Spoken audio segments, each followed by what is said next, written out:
Vayamos entonces a segunda carta a los Corintios, el capítulo 1. Y vamos a hacer esta lectura de la palabra del Señor desde el versículo 3 hasta el 11. ¿Estamos todos allí, mis hermanos? Bendito sea el Dios y Padre de nuestro Señor Jesucristo, Padre de misericordias y Dios de toda consolación, el cual nos consuela en todas nuestras tribulaciones, para que podamos también nosotros consolar a los que están en cualquier tribulación, por medio de la consolación con que nosotros somos consolados por Dios. Porque de la manera que abunda en nosotros las aflicciones de Cristo, así abunda también por el mismo Cristo nuestra consolación. Pero si somos atribulados, es para vuestra consolación y salvación. O si somos consolados, es para vuestra consolación y salvación, la cual se opera en el sufrir las mismas aflicciones que nosotros también padecemos. Y nuestra esperanza respecto de vosotros es firme, pues sabemos que así como sois compañeros en las aflicciones, también lo sois en la consolación. Porque, hermanos, no queremos que ignoréis acerca de nuestra tribulación que nos sobrevino en Asia, pues fuimos abrumados sobremanera, más allá de nuestras fuerzas, de tal modo que aún perdimos la esperanza de conservar la vida. Pero tuvimos en nosotros mismos sentencia de muerte, para que no confiásemos en nosotros mismos, sino en Dios, que resucita a los muertos, el cual nos libró y nos libra, y en quien esperamos que aún nos librará de tan gran muerte, cooperando también vosotros a favor nuestro con la oración, para que por muchas personas sean dadas gracias a favor nuestro por el don concedido a nosotros por medio de muchos. Este va a ser el pasaje por excelencia de la consolación cristiana en Cristo Jesús que encontramos en el Nuevo Testamento, que va a ser expuesto a lo largo de estos 3 domingos, si el Señor así nos lo concede. Pero hoy vamos a exponer tan solo la primera parte de este pasaje.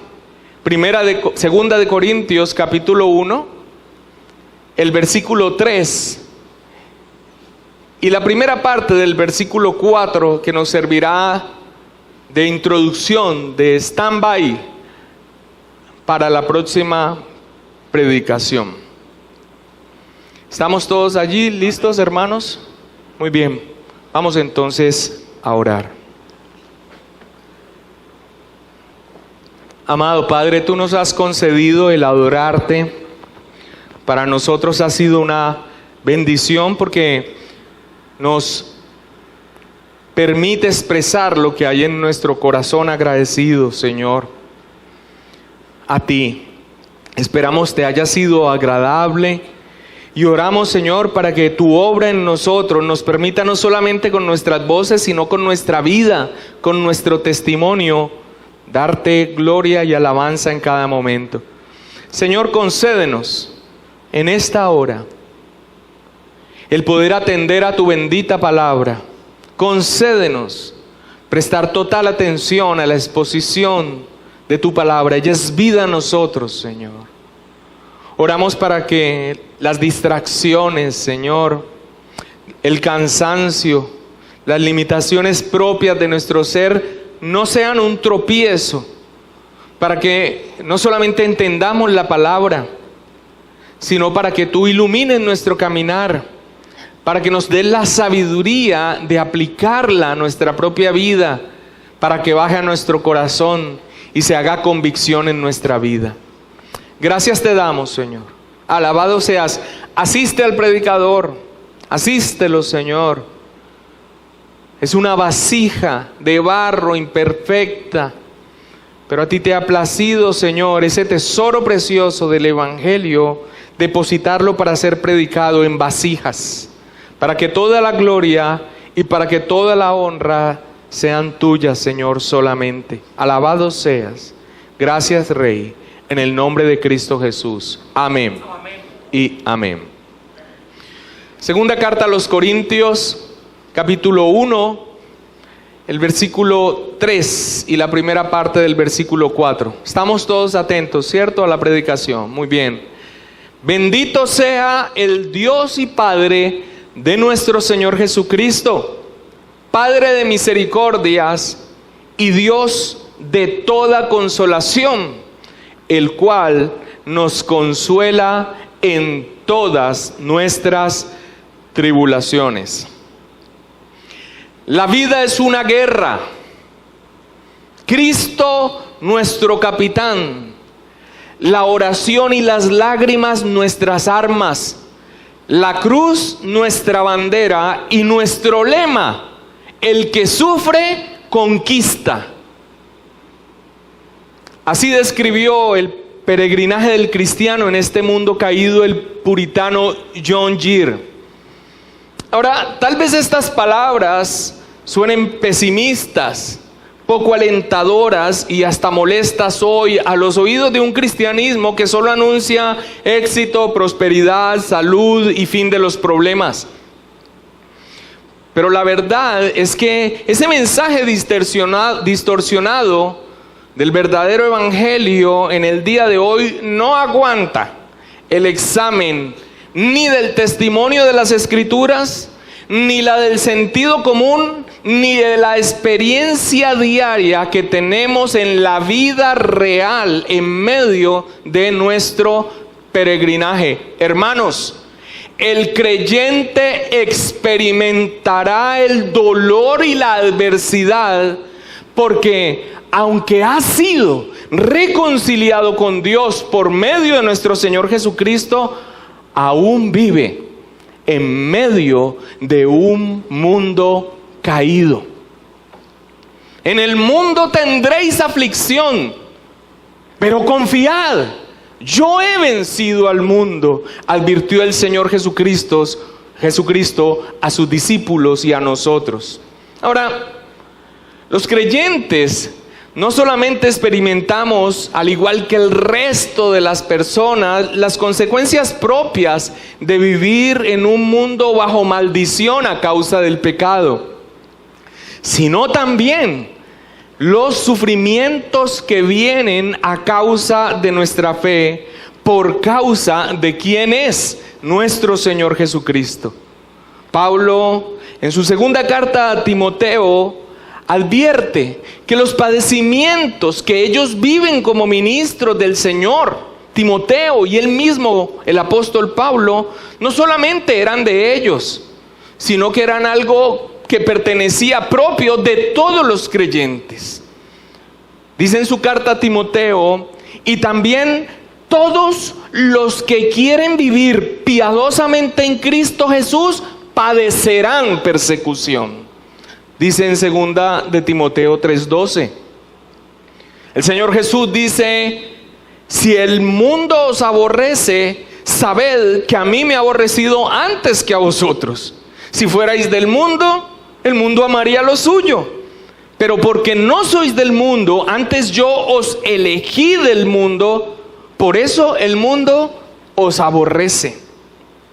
El apóstol Pedro, exhortando a estar firmes y sobrios, vigilantes ante las acciones del enemigo, también exhorta en su carta primera de Pedro, capítulo 5, versículo 9, yo lo voy a leer: al cual, hablando del adversario, resistid firmes en la fe, escucha, sabiendo que los mismos padecimientos se van cumpliendo en vuestros hermanos en todo el mundo.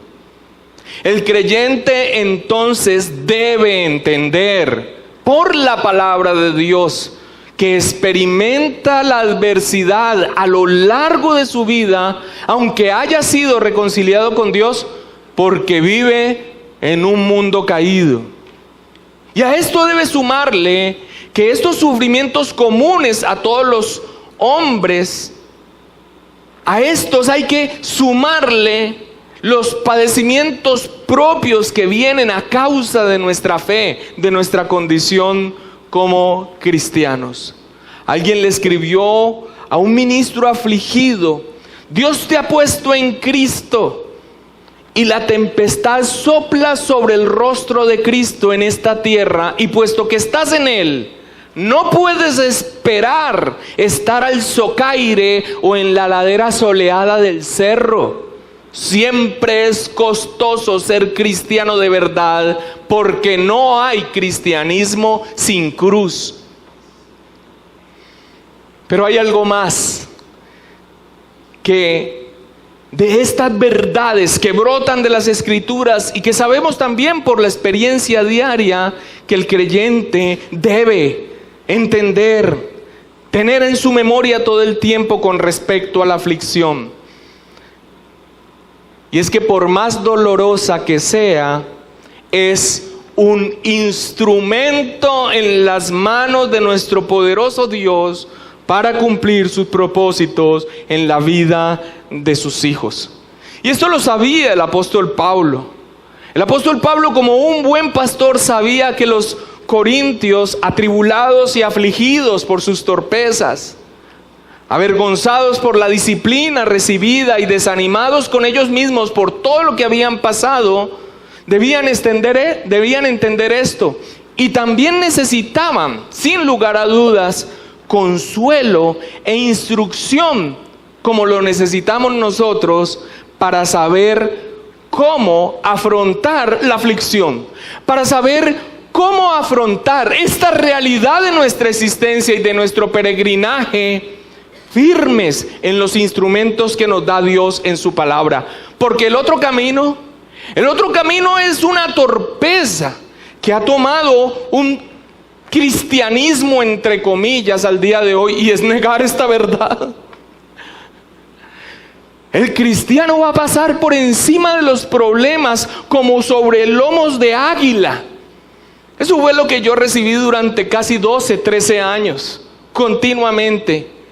Y el cristiano sincero, en el fondo, ese mensaje no logra digerirlo porque ve la realidad de su vida, sabe que ama a Dios, sabe que ha sido reconciliado en Cristo. Pero ese mensaje que escucha desde un púlpito que solamente busca agradar con falacias y mentiras, no refleja lo que ve en su propia vida y lo que ve en las Escrituras. El apóstol Pablo sabía que los corintios necesitaban consuelo, pero también instrucción para saber cómo afrontar la aflicción.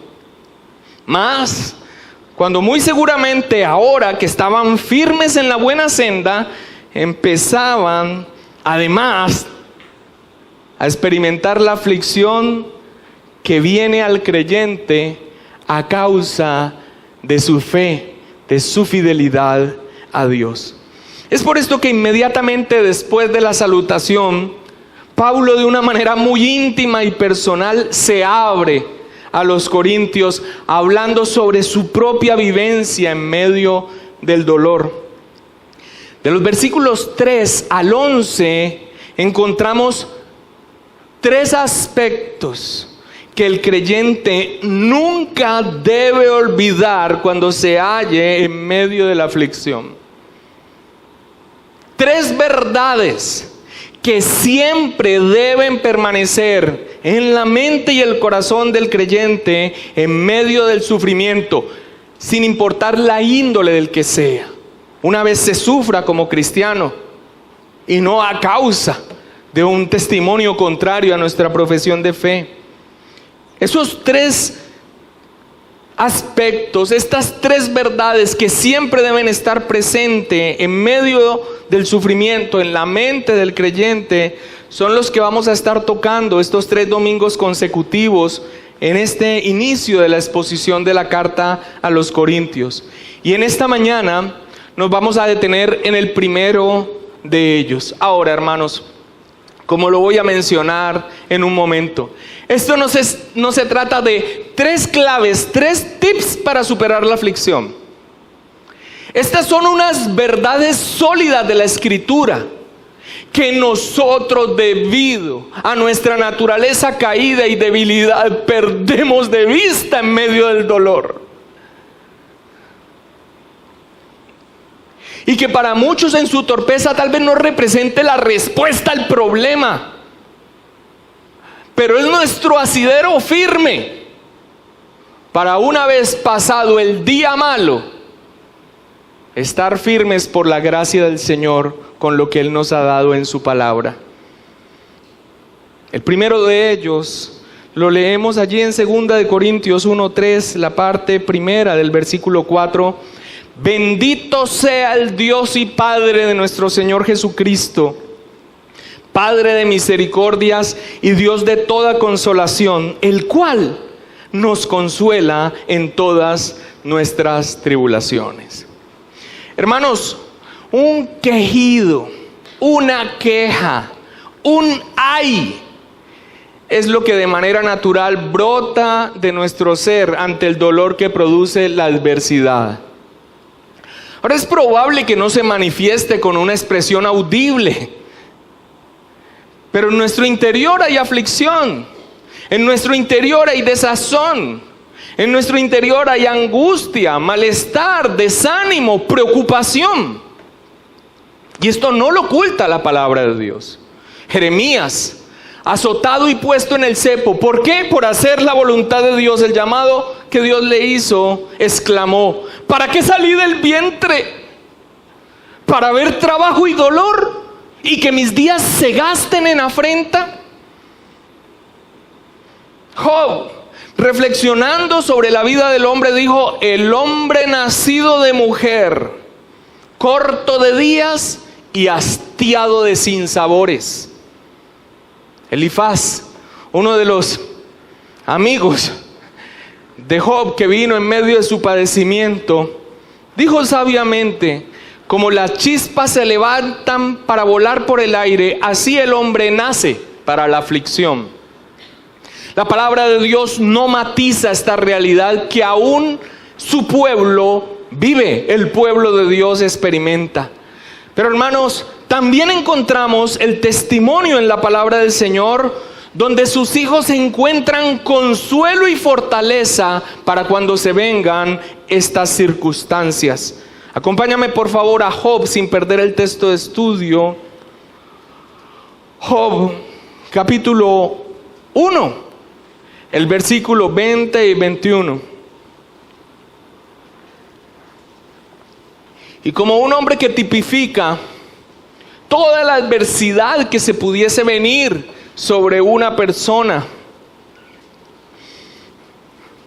Job, en medio de tan terrible calamidad de toda índole, nos deja ejemplo por la gracia de Dios y por el obrar de Dios en él, de cómo inició su confrontación, la manera de afrontar la adversidad.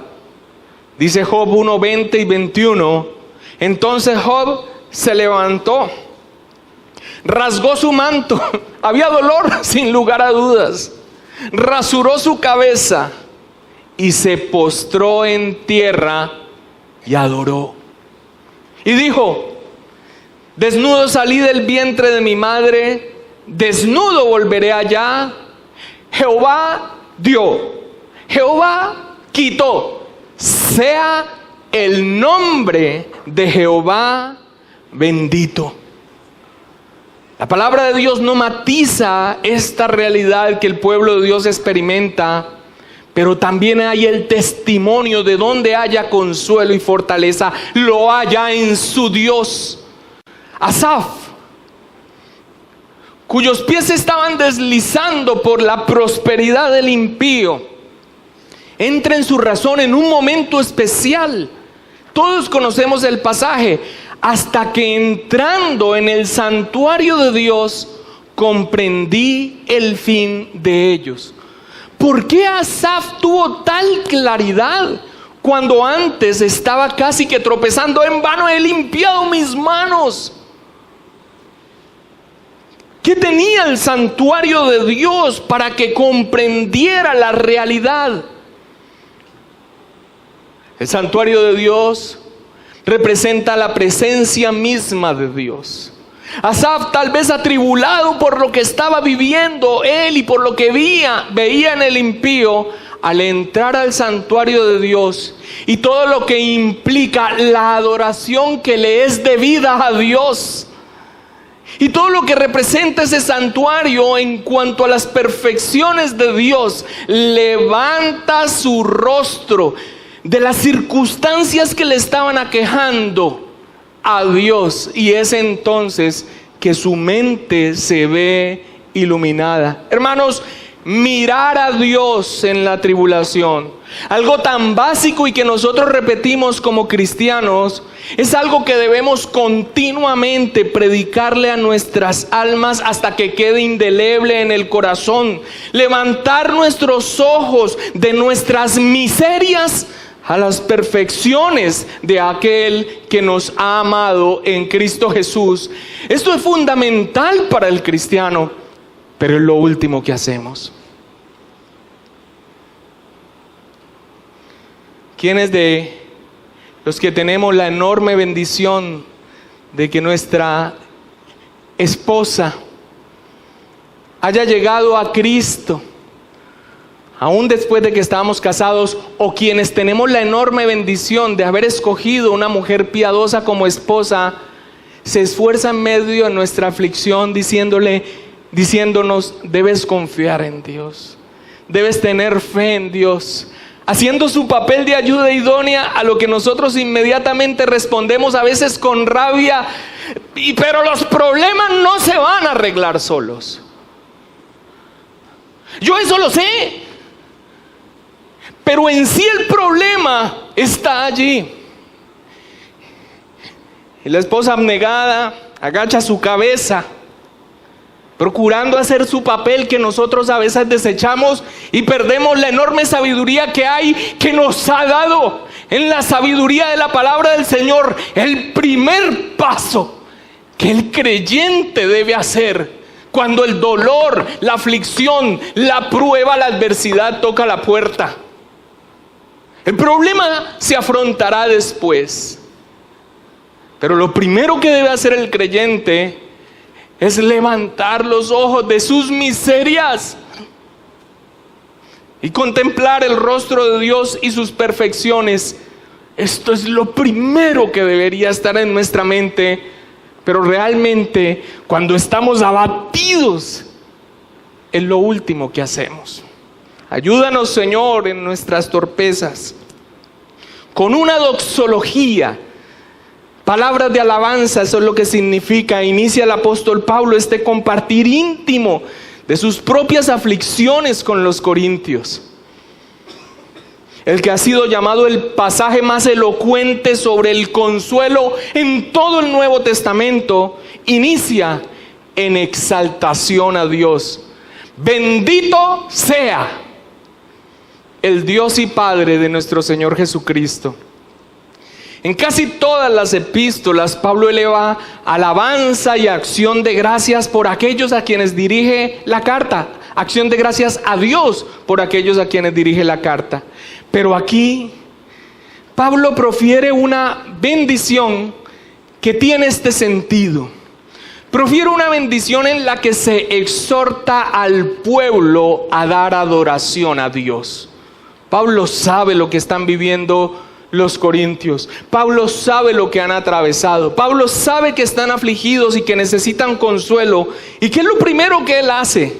Una exhortación a que adoren a Dios. Nosotros aquí no lo notamos, no tenemos conocimiento de las formas litúrgicas judías, pero el apóstol Pablo está usando una forma litúrgica que se usaba en las sinagogas, pero que Pablo utiliza con todo el entendimiento pleno del cumplimiento de esto que ellos usaban, su cumplimiento en Cristo Jesús. Así se iniciaba un llamado al pueblo, sin importar lo que estuviesen viviendo, un llamado al pueblo a que adorara a Dios. Bendito sea. Eulogetos es la palabra griega que utiliza. Elogiado sea.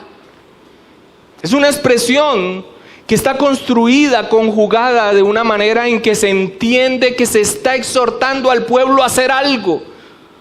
Es un llamado que en su conjugación entendemos que se está llamando al pueblo a una acción. ¿Cuál? Exaltar a Dios. El pueblo entonces debe exaltar a Dios como primera medida en medio de la aflicción que se encuentra. Los corintios afligidos y ensimismados, al igual que cualquier creyente que sufre, tiene el peligro de caer en el espiral descendente de la autoconmiseración. La autoconmiseración es falso consuelo. Es el falso consuelo que da el tener lástima de nosotros mismos y encerrarnos en nuestro propio dolor, condoliéndonos y centrándonos desmedidamente en nosotros mismos, de tal manera que todo lo demás y los demás no importan. Se trata de mí.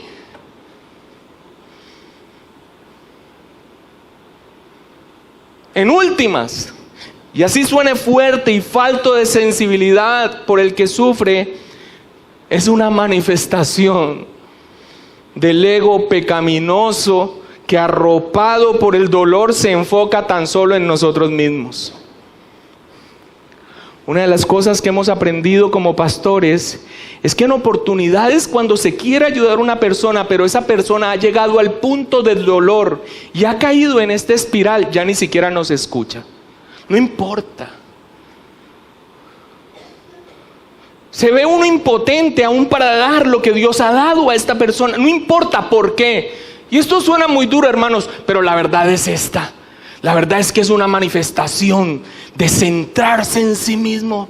Autoconmiseración. Condolerse de tal manera que todos los demás y todas las circunstancias desaparecen. Se trata de mí lo que estoy viviendo. No hay manera de dar la mano. No hay manera de ayudar. Pero es producto del dolor, por supuesto, pero que sea sincero el dolor que vive y el hoyo en el que ha caído, no quiere decir que sea aprobado por Dios y que sea digno de aquellos a los que Dios les ha dado los tesoros preciosos de la revelación que tenemos en su palabra y en Cristo Jesús para nosotros. Esto es una espiral de autoconmiseración que no es más que una manifestación más del ego nuestro, que se manifiesta de esta manera tan terrible y dolorosa frente a la aflicción. Levantar la vista a Dios, considerar sus perfecciones, es el camino espiritual para salir de esa espiral, de esas arenas movedizas de la autoconmiseración. ¿Por qué? Porque todo lo que tiene que ver con la vida en Cristo y en la madurez cristiana, cuando tú sales de ese peso desmedido de ti mismo, ¿qué era lo que reinaba nuestra vida antes de Cristo? ¿Quién reinaba nuestra vida antes de Cristo? Nosotros mismos. Cuando tú te abstraes aún en medio de lo que sientes y levantas tu vista a otro, en este caso a Dios en sus perfecciones, es el primer paso de salir del pozo de la desesperación, del hoyo cenagoso. Lo triste, amados hermanos, es que la autoconmiseración, el condolernos a nosotros mismos, la consolación propia en medio del dolor, muchas veces aporta algo que el ego y la carne quieren, así se esté en medio del dolor. Una sobredimensión de nosotros mismos. Bendito sea, Dios debe ser exaltado. Hermanos, este es el llamado a la acción en medio de la aflicción. Pero esto requiere hacer una tarea.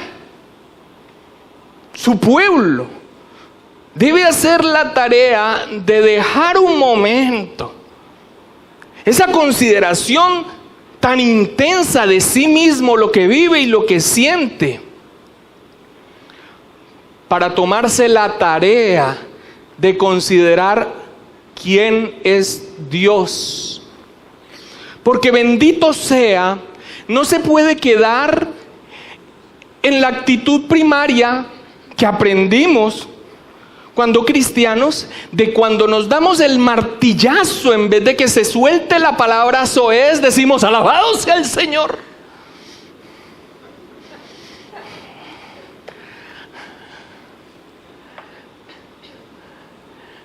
Esto no está mal,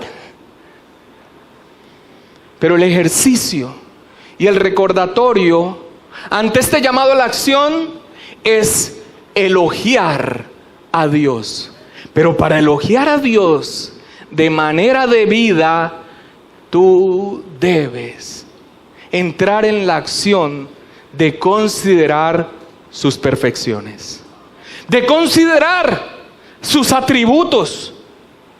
Yo no sé si tal vez alguien aquí tenga un pensamiento que va pensando en la estrategia y en las formas terapéuticas, si te sirve.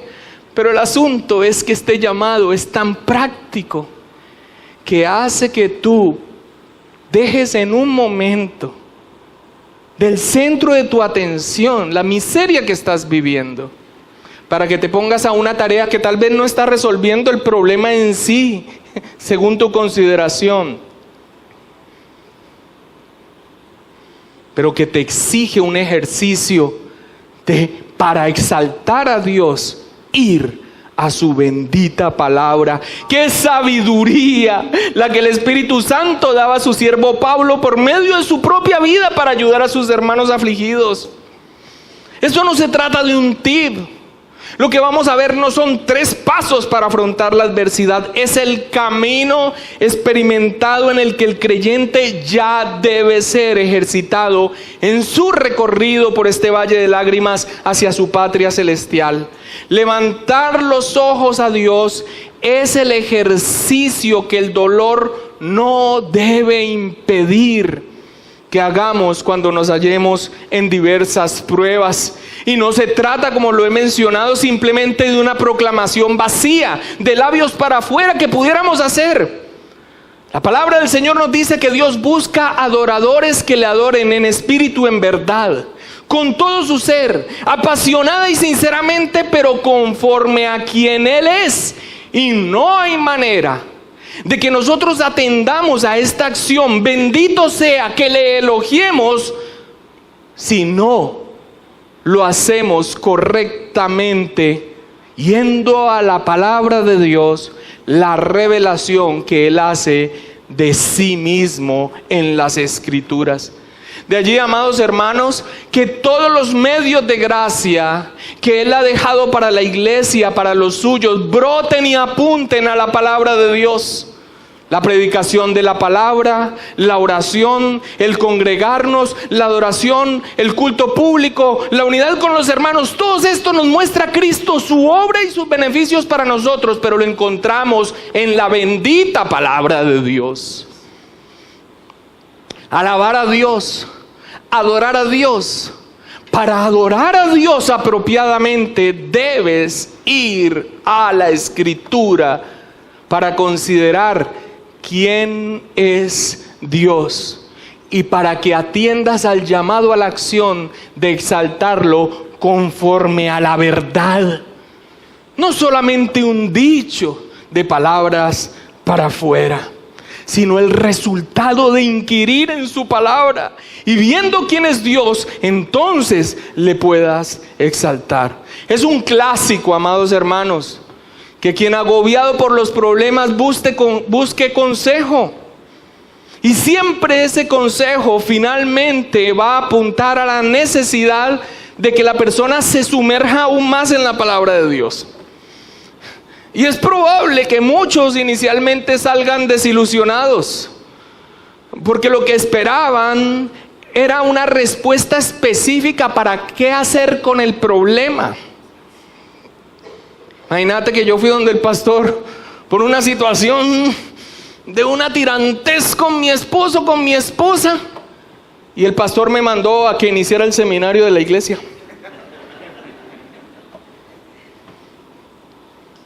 Imagínate que tengo un problema gravísimo con la DIAN. Y lo primero que el pastor me dijo: pero vos ocasionalmente venís al culto.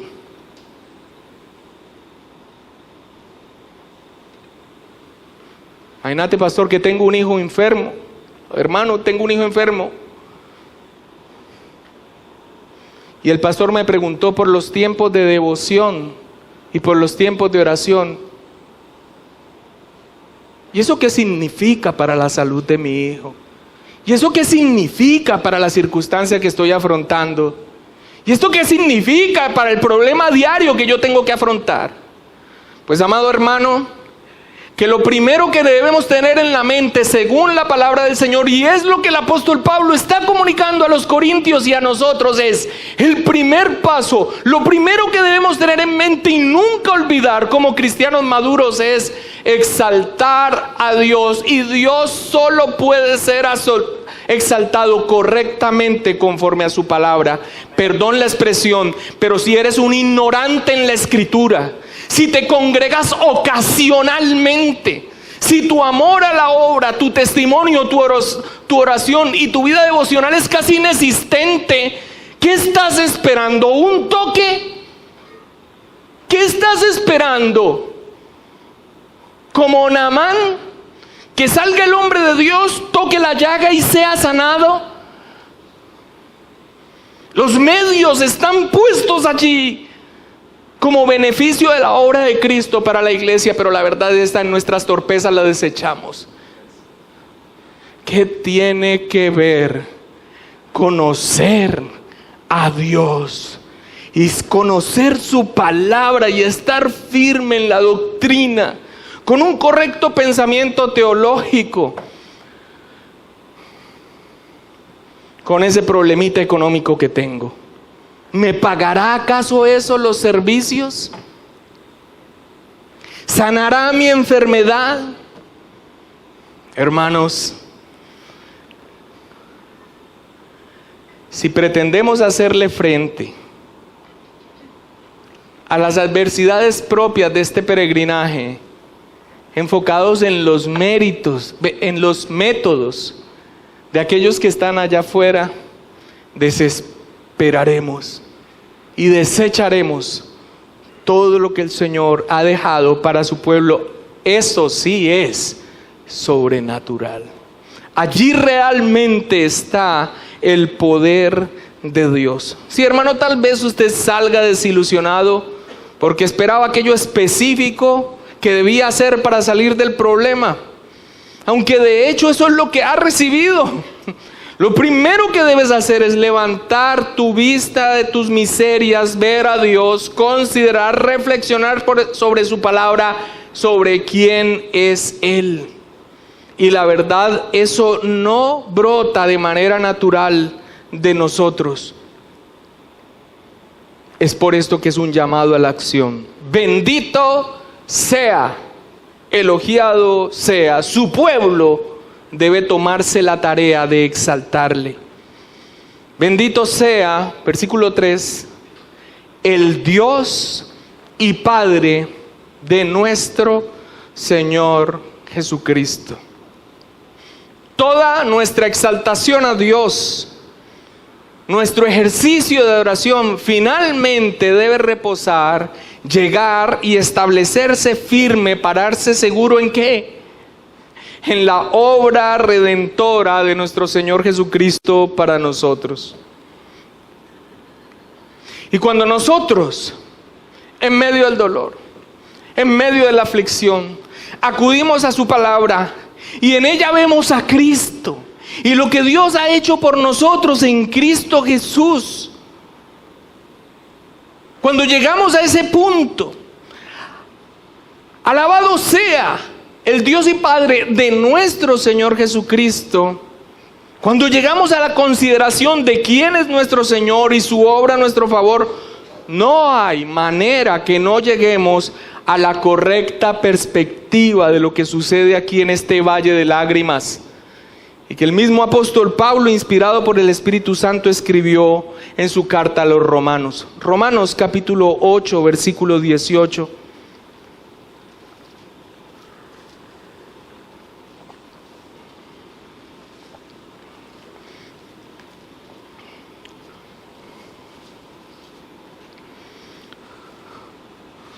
Después de estar exponiendo, y aún en medio de la exposición de todo el Evangelio, de la necesidad del Evangelio para el hombre, de Cristo Jesús, Pablo, y a este punto deberíamos llegar nosotros, deberíamos decir: tengo por cierto que las aflicciones del tiempo presente no son comparables con la gloria venidera que en nosotros ha de manifestarse.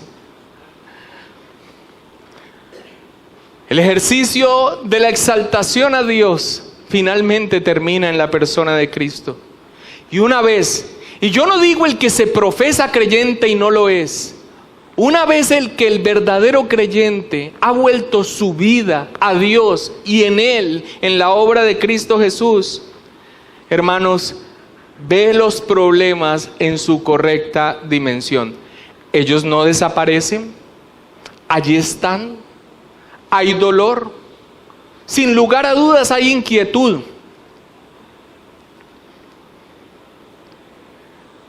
Pero cambiará la perspectiva. Tendremos la perspectiva correcta de las aflicciones del tiempo presente. Nuestro mismo Señor Jesucristo, viendo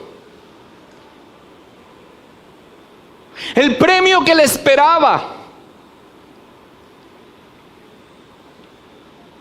despreció el dolor y se mantuvo firme en su misión. Es por esto que el llamado a nosotros es: puestos los ojos en Jesús, el autor y consumador de la fe, quien menosprecia el oprobio, porque tiene los ojos puestos en un galardón. Así debería ser nuestro peregrinaje, por supuesto, que esto se aplica en la práctica y es poderoso. Probablemente, y por la providencia del Señor, el problema persista, la aflicción continúe, la razón del dolor siga allí presente, pero estará en la correcta perspectiva que el Hijo de Dios tiene cuando se ha tomado el trabajo de exaltar a Dios y hallar en su exaltación el rostro de Cristo. Es por eso que inmediatamente después el apóstol Pablo dice que pues diremos, es que si Dios está con nosotros, ¿quién contra nosotros? El que no escatimó ni a su propio Hijo, sino que lo entregó por nosotros, ¿cómo no nos dará también con Él todas las cosas? ¿Quién acusará a los escogidos?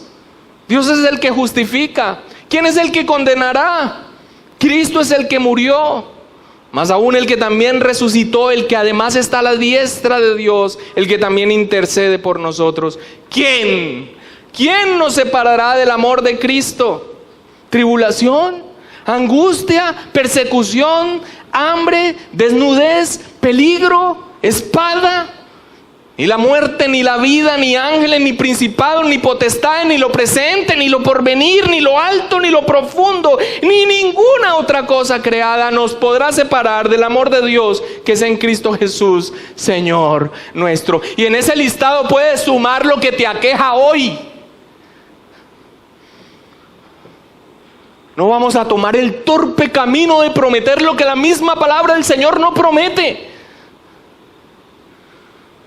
Los beneficios de la obra de Cristo no es que los problemas se acabarán, sino que tienes la promesa de que todo te ha sido dado en Cristo, de que Él es tu fortaleza, que Cristo nos es suficiente, que en este valle de lágrimas, porque lo es, no estarás solo. Él estará a tu lado. No desfallecerás, pero la tarea hay que hacerla. Exalta a Dios. Adora a tu Dios. No por frases vacías. Sumérgete en su palabra. Encontrarás allí la obra de Cristo y todo se verá en su perspectiva correcta. Bendito sea el Dios y Padre de nuestro Señor Jesucristo. No sé si usted logra ver esta expresión cristológica súper condensada y extremadamente rica. Dios de nuestro Señor Jesucristo. ¿Y Cristo mismo no es Dios? Sí. Pero se dice Dios de nuestro Señor Jesucristo en cuanto a su naturaleza humana y Padre de nuestro Señor Jesucristo en cuanto a su naturaleza divina. Una consideración en cuanto a la persona de Cristo en su deidad y su humanidad. El mediador, Dios hecho carne, el intercesor, aquel que fue levantado en alto para que todo aquel que se fije en Él no perezca. Sí, hermanos. Tal vez esto no resuelva el problema de la deuda, el problema de la escasez o el dolor, pero es la respuesta de Dios a los problemas eternos y la fortaleza que tenemos en medio de este peregrinaje. Hermanos, para este momento, quien se tome la tarea de hacer lo que Dios nos da en su palabra por medio de la misma aflicción del apóstol Pablo, ya debe ir tomando en su correcta dimensión los problemas. Bendito sea el Dios y Padre de nuestro Señor Jesucristo, Padre de misericordias y Dios de toda consolación. Padre de misericordias y Dios de toda consolación. Esta expresión en la doxología que aquí levanta Pablo es una continuidad del carácter misericordioso y paciente de nuestro Dios manifestado en el Antiguo Testamento. A Él acudía el pueblo y se aferraba. Tardo para la ira, grande en misericordia, quien nos consuela en todas nuestras aflicciones. Allí acudía y se aferraba el pueblo. Ahora nosotros que entendemos su pleno cumplimiento en la persona y obra de nuestro Señor Jesucristo, ¿con qué sentido tan grande podremos decir Padre de misericordias, Dios de toda consolación? Como el Padre se compadece de los hijos, se compadece Jehová de los que le temen, porque Él conoce nuestra condición. Se acuerda de que somos polvo. No, hermanos, el camino no es hacernos los supermanes espirituales. El camino no es ponernos la careta, simular que en nuestras propias fuerzas todo lo podremos. El camino es ir a Cristo por medio de la palabra en adoración. Y esto es una manifestación que aún el pueblo en el Antiguo Testamento siempre se aferró, aún en medio de sus torpezas. Dios de toda consolación es literalmente Dios que siempre está a nuestro lado. En una oportunidad, alguien le preguntó a un pastor que nosotros tenemos en alta estima, un anciano ya, Gerardo de Ávila. Le preguntó: Gerardo, ¿y cómo estás? Y el anciano le respondió: fortalecido, firme en la fe, gozoso. A lo que el hermano le dijo: ¿por qué respondes de esa manera tan artificial? Yo sé los problemas tan terribles que estás viviendo. A lo que el anciano le respondió: espera, tú me preguntaste cómo estás, no cómo me siento. Me siento triste, me siento afligido, siento que Dios no está a mi lado, siento que Él no me atiende, que no me da respuesta, pero yo sé de dónde proviene todo este sentir. Pero en mi convicción, yo sé dónde estoy. Estoy en Cristo, y es por eso que estoy firme, estoy seguro, estoy amado. Dios está a mi lado, aunque yo no lo sienta. Dios, de toda consolación, el que está a tu lado. Y tal vez te preguntes: y si está a mi lado, ¿por qué no resuelve los problemas? Mira a Cristo y encontrarás la respuesta a los problemas de la humanidad. Amado hermano, levanta tu rostro, mira a Dios. Del hombre de fe se dijo que se sostuvo como viendo el invisible. El resultado, una vez hemos hecho este ejercicio que no podemos olvidar, este recordatorio, es que entenderemos con respecto a Dios, que es el cual nos consuela en todas nuestras tribulaciones. Una sola expresión de esta prédica. ¿Cuál es el primer recordatorio? ¿Cuál es la primera de verdad? ¿Qué es lo que no se debe borrar de mi mente cuando experimente la aflicción?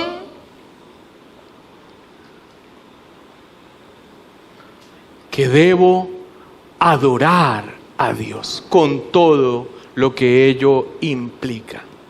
Padre,